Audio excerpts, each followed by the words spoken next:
오늘 함께 나눌 하나님의 말씀은 누가복음 19장 28절에서 48절까지입니다. 44절로 나왔는데 48절까지고 누가복음을 빨리 끝내고 싶어서 크게 잘라서 갑니다. 자, 누가복음 19장 왜냐하면 계속 똑같은 얘기를 하고 계시거든요. 그래서 퉁퉁퉁 빨리 잘라서 어쨌든 시작하니까 마무리를 하도록 하겠습니다. 네, 한 절씩 서로 교독합니다. 예수께서 이 말씀을 하시고 예루살렘을 향하여 앞서 가시더라.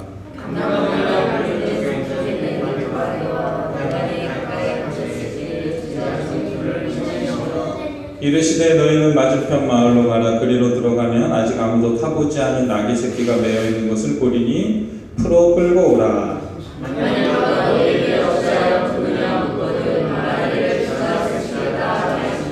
보내심을 받은 자들이 가서 그 말씀하신 대로 만난지라.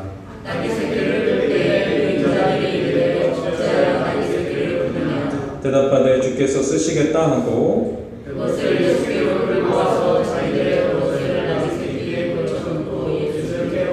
가실 때 그들이 자기의 겉옷을 길에 펴더라.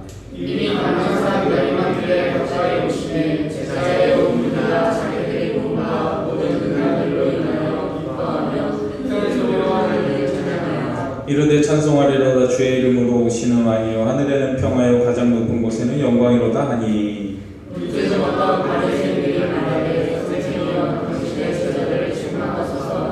대답하여 이르시되 내가 너희에게 말하노니 만일 이 사람들이 침묵하면 돌들이 소리 지르리라 하시니라. 이르시되 너도 오늘 평화에 관한 일을 알았더라면 좋을 뻔하였거니와 지금 내 눈에 숨겨졌도다.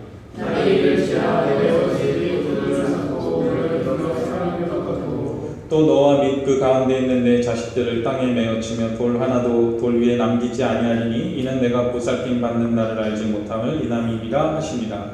성전에 없나요? 44절까지. 없지?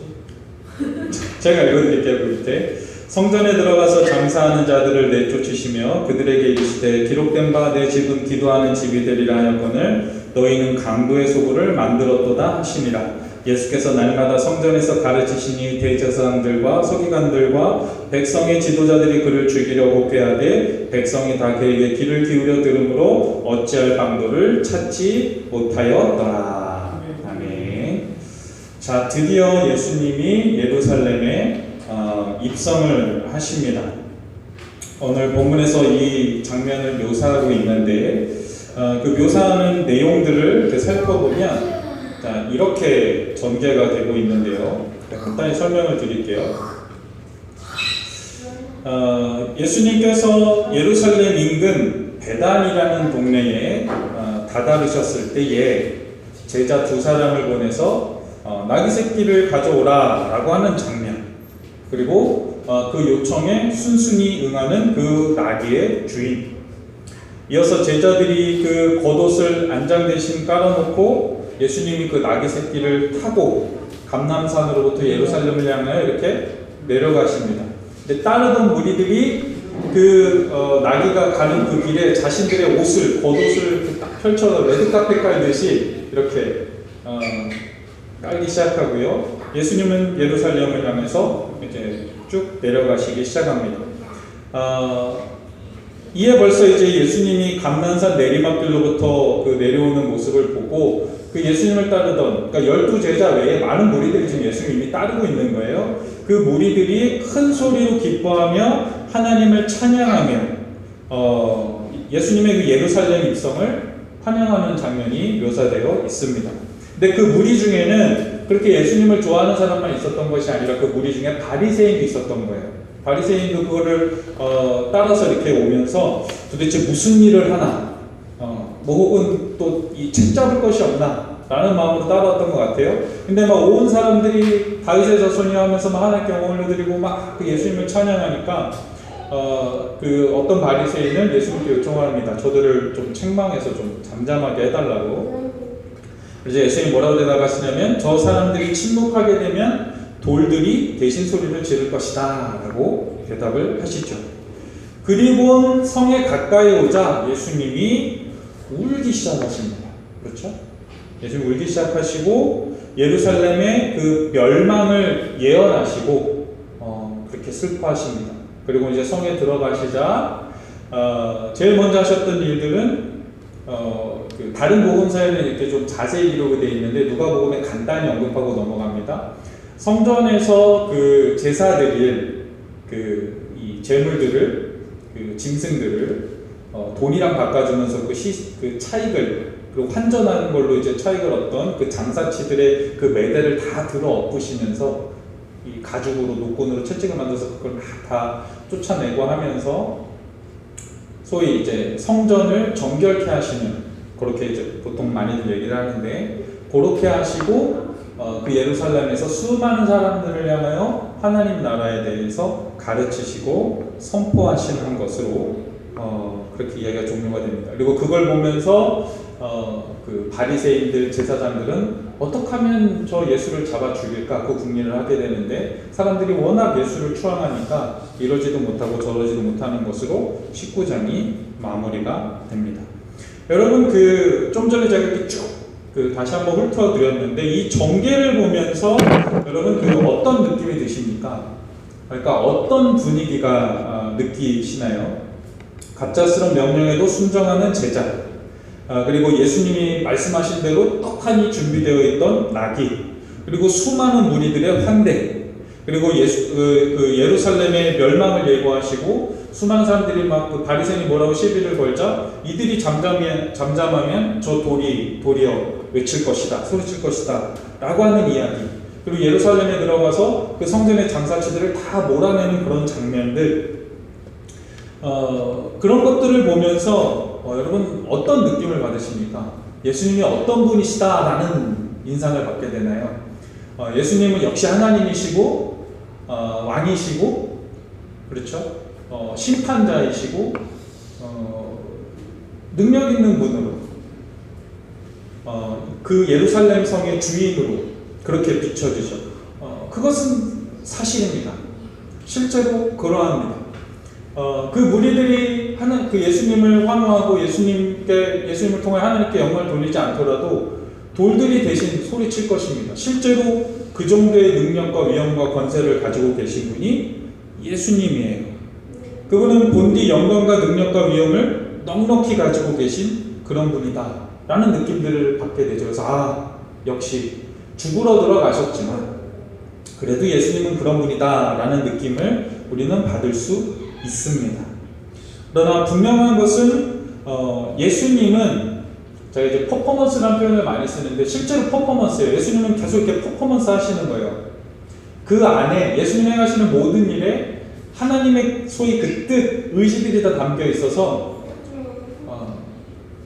쉬운 표현으로 제가 이제 퍼포먼스라는 표현을 쓰는데 예수님이 이 퍼포먼스를 통해서 정녕 강조하고 싶으신 부분은 좀 전에 설명드렸던 그런 당신의 능력, 당신의 위엄, 당신의 위치, 자신의 존재감, 이런 것들을 드러내시기 위하여 이 퍼포먼스를 하셨을까? 한번 좀 다시 짚어보도록 하겠습니다. 먼저 예수님을 따라온 그 무리들은 여러분 어떤 무리들일까요? 지난주에 말씀드렸듯이 여전히 이 무리들은 그들의 기대와 목적이 하나님이 원하시는 그것에 초점이 맞춰져 있지 않는 여전히 그 똑같은 무리들입니다. 그래서 오늘 본문에서도 그들의 기대와 그들의 요구가 고스란히 드러나고 있어요. 37절 보시면 이렇게 되어 있습니다. 이미 감람산 내리막길에 가까이 오심에 제자의 온 무리가 자기들이 본 바 모든 능한 일로 인하여 기뻐하며 큰 소리로 하나님을 찬양하며 이렇게 묘사되어 있습니다. 그렇죠? 예수님을 통하여 하나님의 방법, 하나님의 일하심이 드러난 것, 그것을 이해하고 예수님을 쫓는 것이 아니라 그냥 그를 통해 일어난 놀라운 일들, 바디메오가 눈을 뜨고 오병이어를 통해서 막 먹이고 죽은 사람 살려내고 병자 고치고 귀신 쫓고 그거 바라보면서 쫓아온 이들이라는 것입니다. 그런 그들을 향하여, 그런 무리들을 향하여 예수님은 계속해서 그게 아니다라는 것을 계속 말씀하시고 보여주셨어요. 그래서 지난주에 살펴본 대로 삭개오를 찾아가서 구원하는 모습을 보이시고, 또 열 문화의 비유를 통해서 나는 섬기러 왔다. 하나님이 원하시는 방법은 이거다. 다만 사랑하는 것으로 구원하고 그것이 구원이고 그것으로 모든 일을 완성시키고 그것만 남기길 원하신다 라고 설명했지만, 아무리 설명을 해도 이들은 여전히 자신들이 봤던 그 놀라운 일들에 취하여 이를 쫓아가면 놀라운 일이 일어날 거다. 아, 드디어 이 예수, 이 메시아가 예루살렘에 들어가는구나. 드디어 다윗의 그 다윗 왕조의 영광이 회복되는 그 시작이 이제 비로소 시작되는구나 라고 하고 있는 거예요. 그래서 오늘 본문에 보면 예수님이 나귀를 탔음에, 예수님은 의도적으로 나귀 새끼를 탄 거예요. 나귀 중에서도 나귀 새끼를 탄 거예요. 일부러 그렇게 탔어요. 그런데도 그 무리들은 어떻게 했어요? 뭐 했어요? 예수님이 나귀를 타자 자신들의 겉옷을 벗어서 어떻게 했어요? 길에다 깔았죠. 상당히 예의 바른 행동이다라고 여러분 생각할 수 있어요. 근데 그 이면에는 어떤 게 담겨 있을까요? 이분은 왕이니까 우리가 원하는 대로 우리에게 독립과 우리 그 영광을 회복시켜줄 분이다라는 그 기대가 여전히 남아있어서 그 길에다가 저들의 겉옷을 까는 거예요. 그걸 보면서 예수님은 너희들 날 이렇게 대접해주는구나 라고 착각하신다면 여전히 하나님이 어떤 분인지 모르시는 거예요.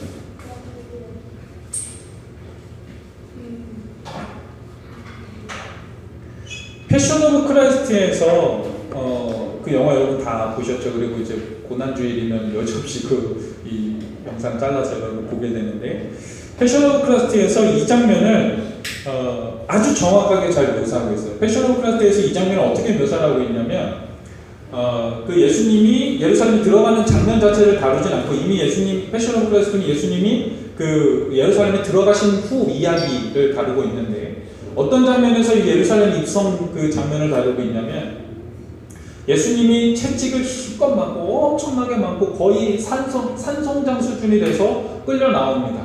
그리고는 그 무거운 십자가를 어깨에 짊어지시죠. 그리고 그거를 짊어지고 골고다를 향해 이제 걸어가시는데, 그때 수많은 군중들이 예수님을 향해 돌을 던지고 침을 뱉고 욕을 하는 장면이 나옵니다. 그렇죠? 그런 장면이 나와요. 그러면서 동시에 어떤 장면이 오버랩이 되냐면, 그 똑같은 그 사람들이 종려나무 가지를 흔들며 겉옷을 깔면서 예수님을 환송하는 그 장면이 동일하게 그 오버랩이 돼요. 그 두 개가. 그러니까 예수님이 십자가를 지시고 죄인 판결을 받자, 저를 십자가에 매달아라는 판결을 받자, 예수님을 메시아로 다윗의 왕조의 그 영광을 회복시켜줄 이로 기대했던 이들이 돌변하여 우리가 속았구나, 우리가 원하던 걸 해줄 분이 아니구나 라고 그렇게 생각하여 그 군중이 똑같이 오버랩되어 돌을 던지고 침을 뱉고 욕을 하는 장면으로 오버랩이 돼요. 그 영화에서 정확하게 묘사를 해요. 그러니까 여러분, 이 장면을 지금 누가복음 오늘 본문에서 예수님이 예루살렘에 입성하는 모습을 보고 와, 역시 그렇지, 예수님 왕이시지 이렇게 보신다면 사실은 엄밀히 얘기하면 잘못 보셔요. 그래서 앞서 얘기한 대로 이 장면을 좀 그렇게 보는 인식이 있다 보니 예수님이 눈물을 흘리시는 그 장면을 어떻게 보면 좀 가볍게 보는 경향들이 있어요. 예수님이 예루살렘의 멸망을 예고하면서 이게 아주 작은 뉘앙스의 차이인데, 이 예루살렘이 멸망하는 것은 마땅하다라는 그런 정죄의식과 심판의식을 가지고 이 사건을 바라보는 경향들이 우리 안에 있어요. 이 말이 이해가 되실까요? 그러면서 예수님이 눈물을 흘리시는 거를 그렇지, 멸망하는 거 딱 하니까 그냥 흘리시는 정도? 우리의 무의식이 그렇게 실제로 좀 작동한다니까요. 우리는 잘잘못에 대하여 판정하고 판결하고 판단하고 거기에 대해서 대가를 치르게 하는 것에 우리가 아주 무의식적으로 이렇게 반응하고 그렇게 작동되는 기제들을 우리 안에 가지고 있기 때문에 그렇습니다.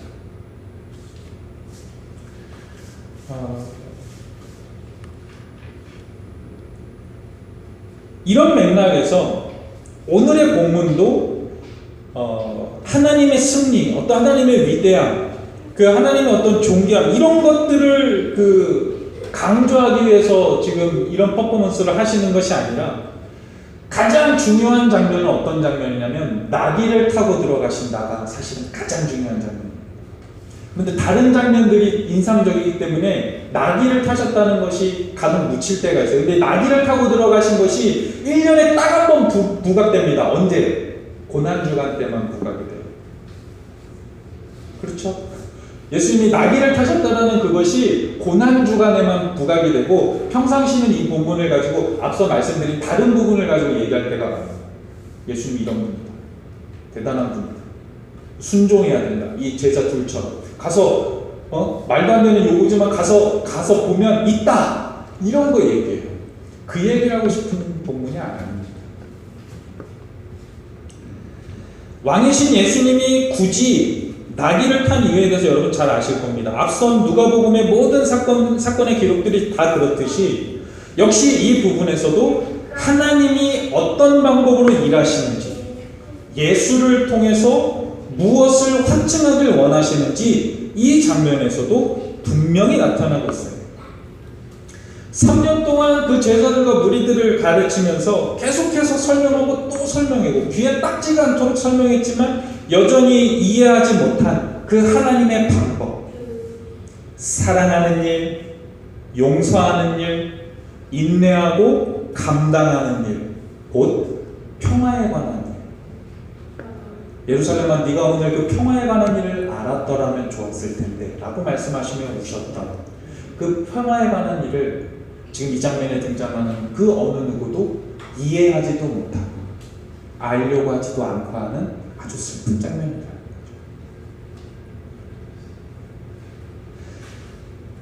그러므로 무리를 책망하라던 바리새인의 요구에 저들이 잠잠하면 돌들이 외칠 것이라는 말의 의미는 저는 이렇게도 해석이 가능할 거라고 생각합니다. 어떻게 해석이 가능하냐면 너희가 아무리 아니라고 해도, 너희가 아무리 그 방법은 좀 무리라고 해도, 너희가 아무리 그 방법이 좀 마음에 안 들고 싫다고 해도 나는 이 방법으로 나귀를 타고 들어가서 기꺼이 욕을 먹고 죽고 목숨을 내어주며 하는 그 사랑하며 섬기는 그것으로 세상을 구원하고 온전케 할 것이다.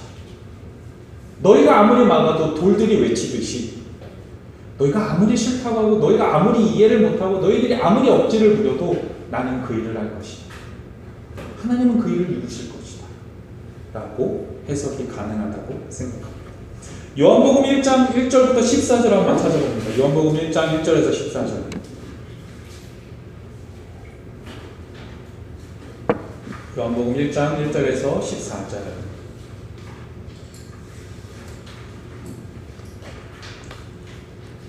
우리 요한복음 1장 1절에서 14절 우리 김 감독님이 한번 좀 읽어주시겠습니까? 요한복음 1장 1절에서 14절입니다. 대초에 말씀이 계십니다. 이 말씀이 하나님께 계시니 이 말씀은 곧 하나님이십니다.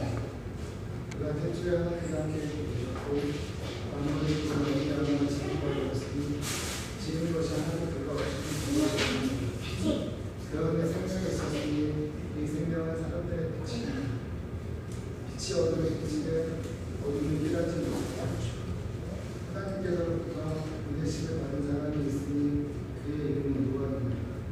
그가 증언하러 왔으니 곧 빛에 대하여 증언하고 모든 사람은 자기로 말미암아 믿게 하느라. 그는 이 빛이 아니요 이 빛에 대하여 증언하러 오는 자라. 참빛 곧 세상에 와서 각 사람에게 비추는 빛이 있었나니 그가 세상에 계셨으며 세상은 그로 말미암아 지금 바 되었으니 세상이 그를 알지 못하였고 자기 땅이 오매 자기 백성이 영접하지 아니하였으나 영접하는 자 곧 그 이름을 믿는 자에게는 하나님의 자녀가 되는 권세를 주셨으니 이는 혈통으로나 육정으로나 사람의 뜻으로 나지 아니하고 오직 하나님께서 뿌려부터 난 자들입니다. 말씀이 육신이 되어 우리 가운데 거하시네 우리가 그의 영광을 보니 아버지의 독생자의 영광을 인도와 지금과 충만하더라. 아멘. 자, 이 요한복음 서두에 이렇게 되어 있습니다. 태초에 말씀이 계시니 이분은 곧 예수님이시죠. 그 말씀 곧 하나님이시다라고 증거하면서 동시에 뭐라고 하냐면 3절에 만물이 그 예수로 말미암아 지은 바 되었으니 지은 것이 하나도 그거 없이 된 것은 없느니라 그렇게 되어 있어요. 그리고 10절에 보면 그가 세상에 계셨으면 세상은 그로 말미암아 지은 바 되었으니 세상이 그를 알지 못해요. 이렇게 되어 있는데 여러분 이 표현을 단순히 범접할 수 없는 우리와 차원이 다른 그 창조주로서의 어떤 권위, 위치를 설명하기 위한 정도로만 이해하시면 좀 곤란합니다. 이 부분을 어떻게 이해하셨으면 좋겠냐면 오늘 본문과 지금 계속해서 얘기하고 있는 것과 이 부분을 이렇게 연결하시면 좋겠어요. 하나님이 세상을 지으셨어요. 그렇죠? 말씀으로 예수로 지으셨다라고 지금 증거하는 거예요. 그로 말미암아 이 세상이 지은 바 되었다라는 건 고린도전서에도 나오고 로마서에도 나오고 계속해서 언급이 되는데 이 표현은 예수가 그만큼 높임을 받을 만한 존재다 이걸 강조하고 싶은 것이 아니라 예수 안에 담겨있는 그 하나님의 뜻 하나님의 방법으로 이 세상이 만들어졌다 이 얘기를 하고 싶은 거예요. 그 하나님의 방법이 뭘까요? 사랑하는 거예요. 그러면 죄라는 건 뭘까요? 왜 세상이 타락했을까요? 사랑하지 않는 방식으로 이 세상이 지금 돌아가고 있거든요. 그게 죄예요. 이제 이해가 되십니까? 단순히 도덕적 윤리적으로 나쁜 짓을 하는 게 죄가 아니라 하나님이 예수로 사랑으로 세상을 지으셨는데 그대로 그 방법 세상은 사랑인데 그 방법대로 안 살고 나만 생각하고 내가 더 많이 갖고 내가 더 높아지고 나만 살아가는 방법으로 살아가는 이 세상 그게 죄예요.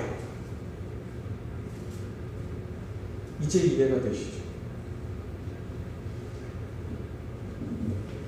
그래서 아무리 우리가 이 세상에 살고 있는 우리가 죄로 말미암아 계속해서 그 일을 반대해도 하나님은 그 일을 멈추시지 않겠다. 계속 그 방법으로 가겠다.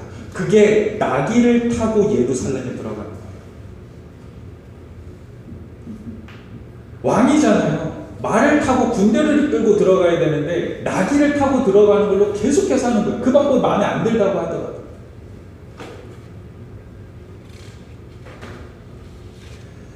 예수님은 당신의 그 권위와 위치를 가지고 우리의 복종을 이끌어내려는 게 아니에요. 우리의 순종을 이끌어내려는 게 아니에요. 만물이 그로 말미암아 지음받은 그 예수라는 그 위치를 가지고 우리에게 복종과 순종을 요구하시는 게 아니에요.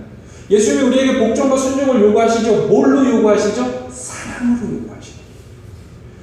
근데 우리가 신앙생활 하다가 자꾸 이 부분이 핀트가 어긋날 때 정말 많아요. 아주 미묘하게. 여전히 우리의 신앙을 통하여 우리는 힘을 갖길 원하고 우리의 신앙을 통하여 우리는 그 권세를 갖길 원하고 우리는 신앙을 통하여 승리를 갖길 원한다고요.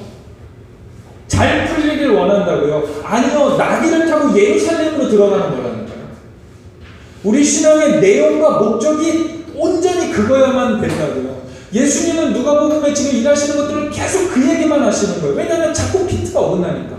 감람산에 그 변화산에 올라가서 변화되는 모습을 보여줬더니 여기서 살게 해달라고 자꾸 이렇게 되는 거예요. 그러니까 그건 다 치워버리고 다시 원상태로 돌아가잖아요. 계속 그렇게 하는데도 계속 똑같은 거 요구하는 거 사람들이.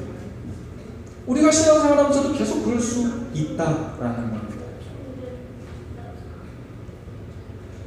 그래서 하나님이 사랑하는 방법으로 사랑을 목적하고 있다는 것을 제발 좀 알아달라는 것을 계속해서 보여주시고 일하시는 거. 삭개오를 찾아간 것도 열무나의 비유도 바디메오를 고친 것도 그 전에 하신 나사로 이야기도 모든 일들이 다 그 얘기인 거예요. 근데도 계속 못 알아듣는 거예요. 예수님이 하신 것을 보면서 사람들은 계속 우와 역시 하나님 만물이 저분에 의해서 지어졌고 저분은 왕이시고 우리 영광을 회복시키시고 기적의 하나님 응답하신 하나님 말씀대로 살아가면 이기는 삶을 살겠구나 우와 여전히 그러고 있는 그들을 향하여 예수님은 지금 뭐라고 하냐면 좀 제발 그게 아니고 좀 그게 아니고 하시는 그냥 다만 사랑하고 살려고 좀 제발 욕먹고 배신당하고 사람들이 너를 세상이 너희를 미워해도 다만 사랑하면 죽으러 가는 그 예루살렘을 향해 좀 들어가라 좀. 그래서 오늘 본문에서 예수님은 그런 무리들을 향하여 그리고 그런 우리들을 향하여 이렇게 반응하시는 겁니다. 41절에서 누가복음 19장 41절에서 44절. 가까이 오사 성을 보시고 우시며 이르시되 너도 오늘 평화에 관한 일을 알았더라면 좋을 뻔하였거니와 지금 내 눈에 숨겨졌도다. 날이 이를지라 내 원수들이 토툰을 쌓고 너를 둘러 사면으로 가두고 또 너와 및 그 가운데 있는 내 자식들을 땅에 메어치며 돌 하나도 돌 위에 남기지 아니하리라. 이는 내가 보살핌을 받는 날을 알지 못함을 이남이니라 하시니라. 여러분, 예수님의 마음이, 그 하나님의 마음이 여러분 느껴지십니까? 하나님은 예루살렘의 멸망을 계획하고 계신데 사람들은 예루살렘의 그 영광 부활할 걸 기대하고 있어요. 그걸 보면 우시는 거예요.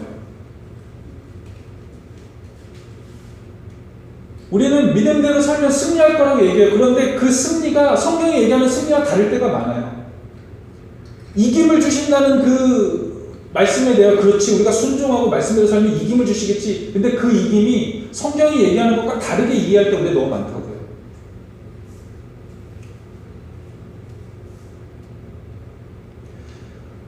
지금의 우리들은 이 예루살렘의 멸망의 예언을 보면서 그럼 그렇지, 기도하는 집을 강도의 소굴로 만든 저 예루살렘은 제거되고 없어져야지. 그럼 그렇고 말고 하나님의 심판은 정당하다고 생각하는 그런 우리들일지 몰라요, 여전히.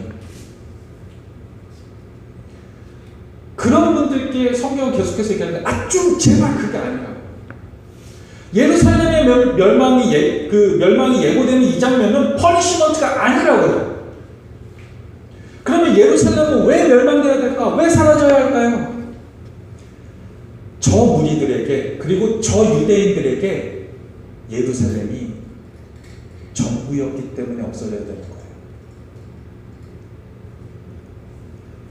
하나님이 전부가 아니라, 사랑이 전부가 아니라 눈에 보이는 예루살렘이라는 그 영광이 전부였기 때문에 그건 없어져야 되는 거예요. 그들의 눈에 똑똑히 보이는 하나님, 예루살렘이 없어져야 된다고요. 그들 눈에 똑똑히 보이고 그들 눈에 분명히 들리는 율법이 없어져야 된다고요. 그 관습, 그 규례들이 사라져야 된다고. 왜냐하면 그들에게 그게 전부였거든요, 이때 당시에. 성소 중앙에 회막이 찢어져야 된다고요. 그건 퍼니시먼트, 심판이 아니에요. 그건 정결케 하시는 거죠. 이해가 되십니까 이제? 시내산에 임한 하나님의 영광을 보고도 모세가 더디 내려오자 그 이스라엘 사람들이 뭘 만들었는지 잊지 마세요. 뭘 만들었죠? 황금 송아지 만들잖아요. 황금 송아지는 박살나야 돼요. 이때 당시에 예루살렘 성은 황금 송아지였다고요. 그래서 들어가서 제일 먼저 하신 일이 뭐예요? 매대를 들러 엎은 거예요, 예수님이. 그걸 퍼니시먼트라고 보시면 안 돼요. 예수님이 그 매대를 들어 엎으시는 것도 사랑으로 하시는 거예요. 왜냐하면 여전히 그것이, 그 예루살렘에 제사하는 것이 그들에게 전부로 남아있으면 안 되거든요. 사랑하는 게 전부여야 되거든요. 그러니까 없애버리시는 거예요. 1절의 말씀을 나누면서 말씀드렸습니다. 예수님이 너희가 살고 있는 이 세상에 멸망이 올 것이다. 그 의미가 퍼니시먼트가 아니라고 설명드린 거 기억하실 겁니다. 왜요? 지금 이 세상을 살고 있는 사람은 이 세상이 전부거든요. 이 세상의 방식이 전부거든요. 그러니까 이 세상은 없어져야 돼요.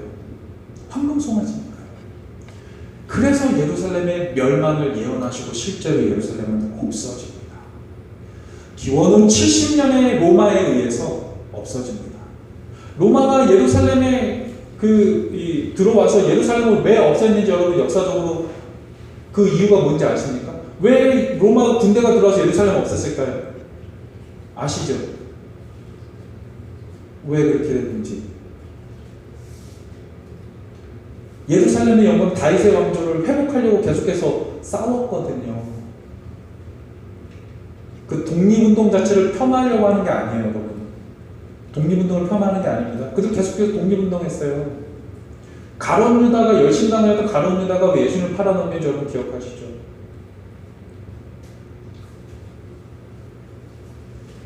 다윗의 그 영광, 그 예루살렘의 영광, 그게 그들에게 전부였어요.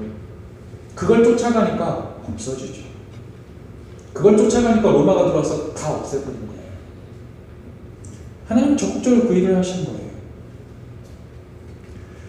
우리가 생각하는 보통의 왕이라면 자신의 성의, 자신의 틀에서, 자신의 통치 방법에서 벗어나서 다른 이가 통치하고 있고 엉망진창이 되어 있다면 여러분 어떡할 것 같아요? 여러분이 왕이라면 어떡할 것 같아요? 당연히 말을 타고 수많은 군대를 이끌고 와서 그 성을 엉망진창으로 만든 이들을 다 쫓아내고 다 멸망시키고, 그렇죠?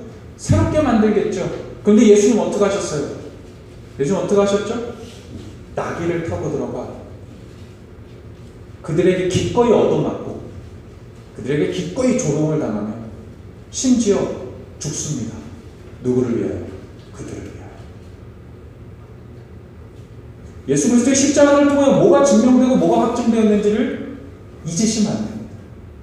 너무너무 중요합니다. 우리는 쉽게 이 안의 기제들이 쉽게 발동하여 인과 보상, 힘의 논리로 우리는 쉽게 하나님의 일하심을 오해하기가 쉽습니다. 그 유혹에 넘어가시지 않기를 주님의 이름으로 축원합니다. 자신을 오해하고 자신을 미워하고 싫어하는 이들을 위해 기꺼이 죽는 그 사람으로 하나님은, 예수님은 구원하십니다. 그것은 마치 언젠가 반드시 사라져야 할 이 타락한 세상에 오셔서 사랑으로 섬기셨듯이 곧 멸망하여 없어질 그 예루살렘에 들어가 그들을 사랑으로 섬기시는 거죠. 만약에 아직도 여전히 우리가 예수를 믿어 하나님이 우리에게 세상적인 승리와 세상적인 그런 형태의 이김과 세상적인 평화를 주실 것으로 생각하신다면, 교회가 그런 식으로 세상에 빛이 되고 교회가 그런 식으로 소금이 될 거라고 생각한다면 여전히 하나님이 세상을 이처럼 사랑하사 독생자를 주셨다라는 그 복음의 말씀을 여전히 이해 못한 겁니다.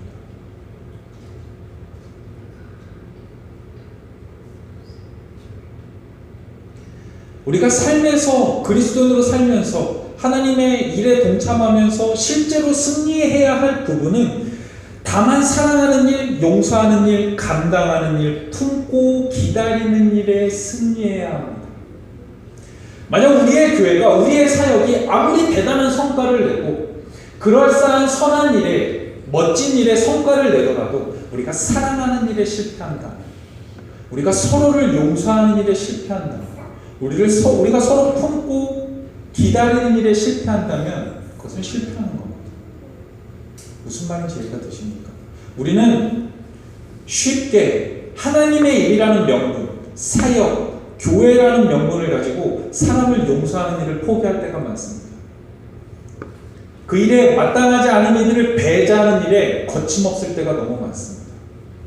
잊지 마십시오. 우리가 교회를 통하여, 그리고 우리가 그 말씀에 근거하고 있는 모든 사역과 그리고 교회의 일들, 그리고 그 선한 일들은 여러분 목적이 아니라는 걸 잊으시면 안 됩니다. 그건 다 수단입니다. 그걸 하면서 멤버들끼리 다투며 미워하며 시기하고 질투하고 거기서 깨어지고 분열되고 누군가가 배제된다면 그건 승리하는 게 아닙니다. 그건 순종하는 게 아닙니다. 여러분, 교회를 함께하며 사역을 함께하며, 그래서 얼마나 치열하게 서로 용납하고 얼마나 치열하게 서로 용서해야 하며 얼마나 치열하게 견뎌야 되는지 여러분 이렇게 경험해 보셔서 아실 겁니다. 설령 그것을 감당하느라, 서로 사랑하며 용서하며 이해하느라 그 사역이 엉망이 되고 교회가 엉망이 되더라도, 성과가 안 나더라도 여러분 사랑하는 일을 포기하시면 안 됩니다. 그것이 바리새인이 그것을 가로막았을 때 너희가 이것을 가로막아도 돌들이 외칠 것이다 라는 그 말이고, 사람들이 계속해서 다윗의 자손이 하더라도 다윗을 예수님께서 새끼 나귀를 타고 입성하신 이유입니다. 그리고 거기서 기꺼이 죽으신 이유입니다. 호세아 6장 6절 말씀입니다. 제가 한번 읽어드리겠습니다. 나는 인애를 원하고 제사를 원하지 아니하며 번제보다 하나님을 아는 것을 원하노라. 호세아 6장 6절. 마태복음 12장 1절과 7절을 한번 보시죠. 마태복음 12장 1절과 7절입니다.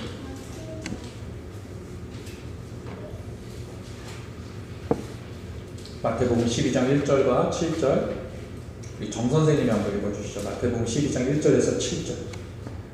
그때 예수께서 안식일에 밀밭산에 가셨을 때 제자들이 사랑하는 이삭을 전함으로니 바리새인들이 보고 예수께 말하되 보시오 당신의 제자들이 안식일에 하지 못하기를 하나이다. 예수께서 이르시되 다윗이 자기와 그 함께한 자들이 시장할 때에 한 일을 잊지 못하였느냐. 그가 하나님의 전에 들어가서 제사장을 외우는 자기가 그 함께한 자들이 먹어서는 안 되는 진설의 병을 먹지 아니하였느냐. 또 안식일에 제자들이 생각 안에서 안식일을 범하여도 죄가 없음을 너희가 율법에서 잊지 못하였느냐. 내가 너희에게 이르노니 성전보다 더 큰 이가 여기 있느니라. 나는 자비를 원하고 지도 원하지 아니하노라. 하신 뜻을 너희가 알았더하면 무죄한 자는 종자하지 아니하였으리라. 아멘. 이제 무슨 말인지 이런 것들이 이제 이해가 되십니까? 왜 이런 것들을 통해서 예수님께서 계속해서 확증하시고 증명하시고 예수님은 제사를 원하지 않아요. 하나님 제사를 원하시는 것이 아닙니다. 우리는 제사, 바꿔 얘기하면 우리의 교회, 우리의 교회라는 명분, 사역이라는 명분, 혹은 여러 가지 어떤 명분들로 인애가 사랑하는 것이, 용서하는 것이, 품는 것이, 나귀를 타고 예루살렘에 들어가 죽을 줄 알면서도 거기에 들어가는 것들이 배제된다면 그 제사는 아무런 의미가 없습니다. 그 교회는 아무런 의미가 없고 그 사역은 아무런 의미가 없습니다. 계속 그 얘기를 하시는 거예요. 그래서 우리는 사람을 정죄하지 않아야 합니다. 사람을 정죄하지 않는다라는 이 말은 여러분 단순히 사람을 판단하지 말라라는 말이 아닙니다. 여러분 그러니까 1차적으로 우리는 사람을 판단할 필요가 있어요. 긍정적인 의미. 무슨 말인지 이해가 되십니까? 사람을 충분히 헤아릴 필요가 있어요. 무엇 하기 위하여? 사랑하기 위하여. 그럼 정죄란 무엇일까요? 사람을 판단했어요. 어떤 사람을 옆에 지켜보면서 그 사람이 어떤 사람인지 분석하고 얘는 이런 사람이라는 걸 알았어요. 근데 그걸 가지고 그를 배제하거나 혹은 그 판단과 그 분석을 가지고 맞는 말만 해요. 이건 이렇게 해야지. 이거 이렇게 하면 안 되는 거야. 여러분 세상에서 제일 쉬운 게 잔소리입니다. 세상에서 제일 쉬운 게 맞는 말 하는 거예요. 근데 기독교인들이, 그리스도인들이 이 실수할 때가 되게 많습니다. 하나님의 말씀을 근거하여 성령을 근거하여 맞는 말만 주구장창해요. 그건 누구나 할 수 있습니다. 그게 정죄입니다. 아무리 맞는 말이어도 거기서 끝나면 정죄입니다. 그 사람을 판단하고 분석해서 헤아림으로 말미암아 예수 그리스도가 예루살렘을 바라보면서 그렇게 통곡하며 눈물을 흘리셨던 그 심정으로 그러한 마음으로 그 사람을 사랑하고 용서하고 끌어당기며 계속해서 붙잡는 그 일이 없으면 나머지는 다 정죄입니다. 아무리 그럴싸하게 조언해주고 아무리 그럴싸하게 이래라 저래라 얘기해주고 이렇게 하셔야 돼요. 기도하셔야 돼요. 뭐 결단하셔야 돼요. 이거 이렇게 하셔야 돼요. 아무리 그런 소리를 하더라도 그 다음으로 넘어가지 못하면 그건 다 정죄입니다. 예수를 믿는다면 정죄해서는 안 됩니다. 예수님께서 나귀를 타고 예루살렘에 들어가시는 것을 통하여 우리에게 무엇을 요구하시는지 잊지 마십시오. 예수님 기꺼이 어떤 일을 하셨는지 기억하셔서 여러분의 삶 가운데 산재에 있는 그 황금 송아지와 같은 예루살렘 안으로 들어가십시오. 거기 들어가셔서 사랑하시되 예수님께서 제자들과 만찬하시던 그 밤에 그들을 사랑하실 때 끝까지 사랑하셨던 것처럼 그렇게 끝까지 인내하며 사랑하시는 그렇게 하나님의 구원을 살아내신 저와 여러분 다 되시기를 주님의 이름으로 축원합니다. 우리 시간 주신 말씀 기억하면서 우리 한번 합심하여 기도하도록 하겠습니다. 우리 시간 기도할 때에